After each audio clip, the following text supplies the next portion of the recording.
Olá, amiguinhos, tudo bem?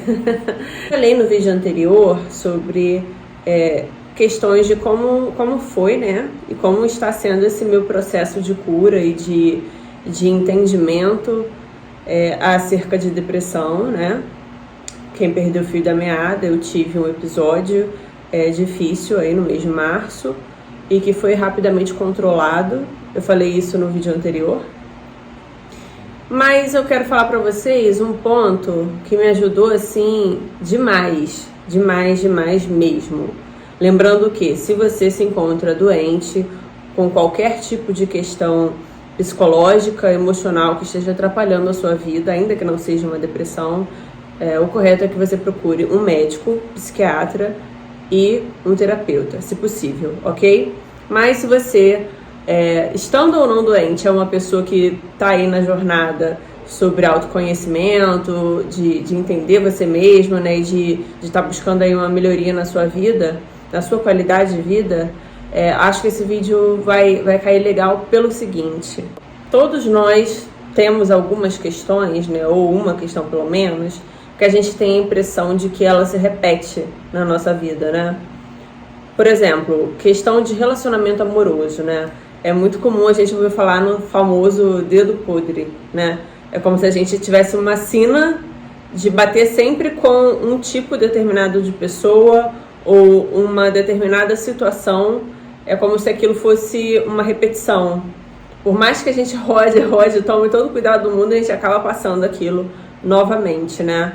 E isso causa uma exaustão, uma ansiedade, e em um certo momento você acaba ficando deprimido com a sensação de que você não tem controle da sua vida, porque por mais que você tente fazer manobras diferentes para fugir daquilo ali, acontece de novo, né? Aí fica aquela sensação de que, nossa, o que eu tô fazendo de errado, ou eu sou impotente diante disso, não tem como eu mudar.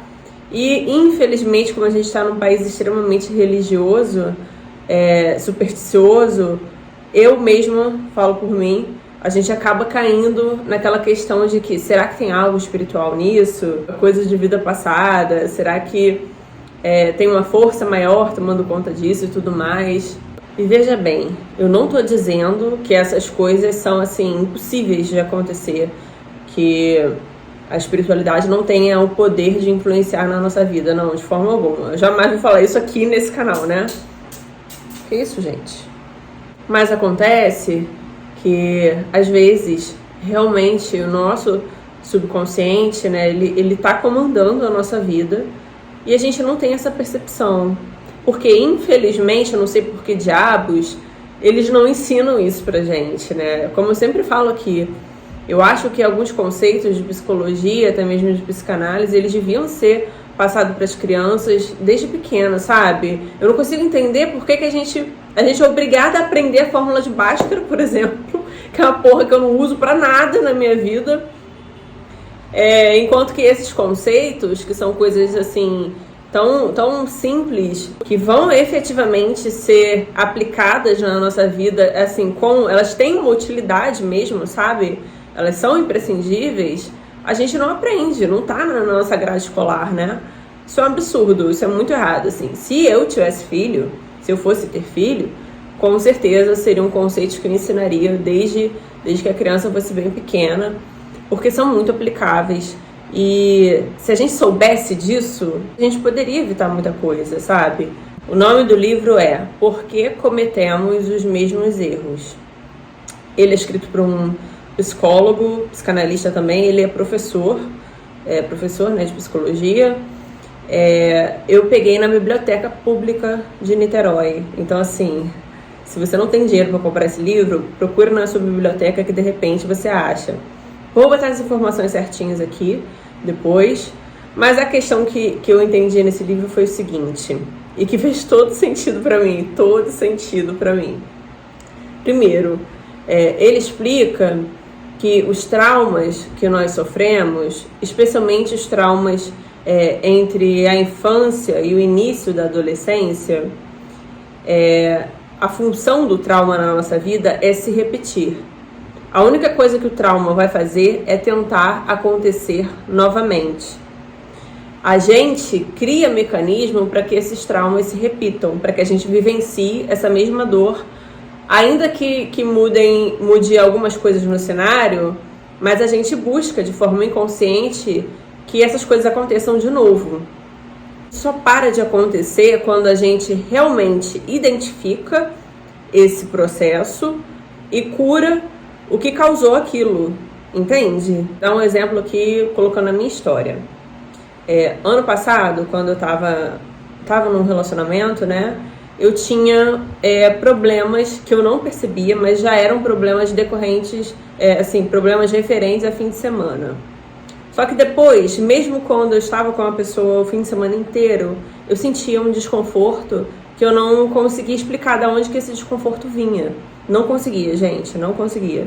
Eu lembro que até no Dia dos Pais, eu voltei para minha casa exatamente no domingo, porque meu pai ia vir para cá com os meus irmãos. E vieram, né? Veio com meu primo também. E eu tava muito mal. Eu não conseguia achar aonde que a dor estava. Eu não conseguia achar, não conseguia. Aí o pessoal ficou até me zoando. Meu pai, meus irmãos ficaram me zoando. Mas mais meus irmãos, né? Ficaram me zoando. Dizendo que, sei lá, você transou muito, ficou mole, ficou até triste e tal. Mas assim, eu não conseguia achar uma lógica para aquilo. Isso acontecia sempre. O que acontece? O meu trauma, ele não aconteceu na infância. Na verdade, ele aconteceu no início da minha adolescência. Então aí, você que é papai, que é mamãe, por favor, toma muito cuidado com os relacionamentos amorosos que seus filhos têm no início da adolescência, porque é tão perigoso, ou de repente pode ser até mais perigoso do que um problema que ele tenha na infância. Marca mesmo, marca pra sempre. E assim, você que é adolescente, cara, presta muita atenção, não tenha pressa pra namorar, na moral, sério. Porque o estrago, assim, dura muito tempo. Então, o que acontece? No início da minha adolescência, eu tive um relacionamento que já foi um relacionamento problemático, onde eu ficava muito tempo sozinha nos fins de semana. Na verdade, eu passei a maioria dos fins de semana dessa relação sozinha. Foi uma relação que durou 3 anos. Então, aquilo gerou um trauma. Na ocasião, e eu como sou uma pessoa muito forte, a gente não percebe a dor na totalidade. Não percebe. O que acontece? O cara era DJ, 10 anos mais velho que eu, e ele me deixava sozinha, direto, por muito tempo. Foi uma relação errada em diversos aspectos. De repente, um dia eu faço outro vídeo contando melhor como foi. Mas foi muito doloroso, né? Porque eu não conseguia largar, eu não queria largar. Sempre tive a personalidade desgraçadamente forte. Então eu batia de frente com os meus pais, com as pessoas mais velhas que eu confiava, com todo mundo, para defender a relação. E eu também tinha a tal da lavagem cerebral que o cara faz na gente, né? E sendo um cara 10 anos mais velho, você pode imaginar, né? Só que aquilo me machucou muito. Teve muitas razões, muitas coisas ruins que aconteceram nesse relacionamento. E ficou marcado. Eu não sabia que tinha ficado marcado, entende? Aí o que acontece? Eu passei outras relações, tive relações boas até e tudo mais. Só que eu fui parar novamente num relacionamento, que foi o relacionamento que durou mais tempo na minha vida, né? Durou, entre idas e vindas, 8 anos. Foi esse que eu sempre falo pra vocês que foi o grande amor da minha vida. E esse cara, no princípio a gente tinha uma relação razoavelmente normal, de ficante, só que depois de um período, quando ele fez umas amizades aqui no Brasil, ele parou de me ver nos fins de semana.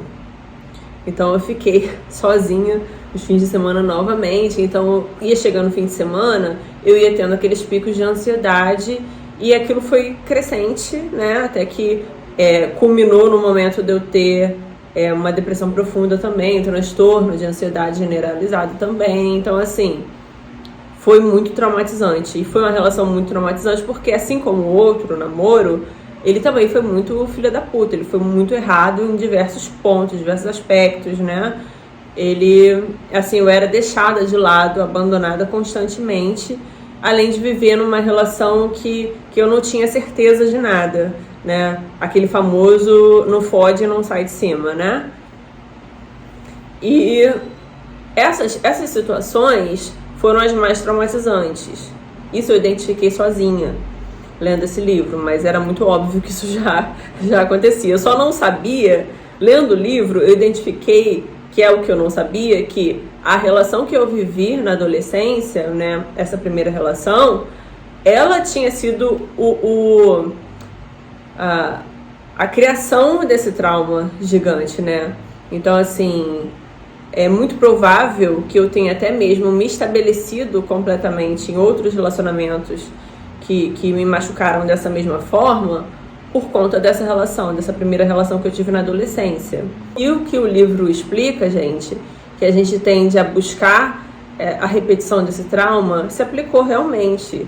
Lendo o livro, eu parei para analisar os meus relacionamentos, eu parei para ver o que eu sentia neles, e eu parei para tentar entender por que eu parava naquelas relações, sabe? Por que eu ficava ali? E não só de namoros, de relacionamento sério, mas assim, de ficante, sabe? Eu parei para ver por que eu busquei determinadas pessoas que às vezes a pessoa não tinha nem nada a ver comigo, mas eu acabei ficando. E em outros casos eu percebi que eu ao menos nem gostava da pessoa, mas eu acabei continuando na relação. E o livro explica que não tem lógica. A lógica é você buscar reviver inconscientemente o mesmo trauma que te machucou lá atrás. Entende? Com esse livro, eu fui entender que foi a partir dele que eu entendi na minha mente, que era ainda infantil, né, mente de adolescente, que ainda era criança, eu entendi que esse abandono que eu sofria sempre, sem uma explicação plausível, ao mesmo tempo que a pessoa fazia isso, ela me dava umas outras razões para me manter presa no relacionamento, por 3 anos, né? Então, eu não entendia e aquilo acabou se repetindo. Por quê? Porque a adolescente, não teve respostas. Ela não teve uma explicação lógica para aquilo, entendeu? Eu não conseguia entender de forma consciente por que aquilo acontecia. Então, a minha cabeça acabou tentando recriar esse trauma outras vezes, ainda que ela não achasse meios disso acontecer. Então, veja bem, eu passei um relacionamento em que, assim, eu tive problemas, sim, no ano passado e tudo mais, mas não problemas graves a ponto de eu me sentir mal com a pessoa, sabe? Não era nesse mesmo nível desse relacionamento da adolescência. Então, por que eu me sentia mal? Aí, o que aconteceu?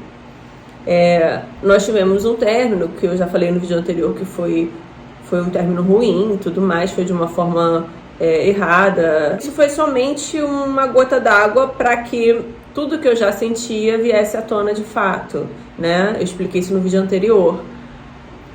Então, gente, nesse processo, os fins de semana passaram a ter um peso muito estranho para mim. Era como se fosse um gatilho. Aí que você precisa ter lógica. Por quê? Se eu fosse uma pessoa fanática religiosa, eu levaria isso somente para o lado espiritual. Ou eu tentaria culpar alguma fonte espiritualista, algum espírito, qualquer coisa. Sei lá, eu tentaria encaixar isso, né? Mas eu, graças a Deus, sou muito lógica, eu procurei entender, né? Eu cheguei até a conversar isso com a terapeuta, a pessoa que eu estava fazendo terapia. Infelizmente, não foi uma profissional assim que me deu um bom resultado. Na verdade, eu consegui um resultado melhor sozinha e com esse livro, né, do que com a terapia em si. Veja bem, não repita isso que eu tô fazendo. Continue buscando um terapeuta que vale a pena. Eu sei que bons profissionais e maus profissionais existem.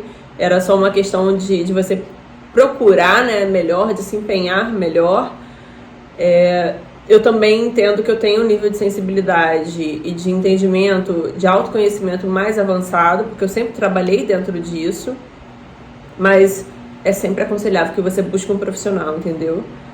E na ocasião a gente só chegou a concordar que o fim de semana era um gatilho, mas eu não consegui com ela entender o porquê desse gatilho, né? Esse livro me mostrou que até que a causa do trauma seja descoberta, dissecada, tratada, curada, esse trauma vai dar um jeito de se repetir. Cada vez mais ele vai fazer com que você se sinta daquela mesma forma.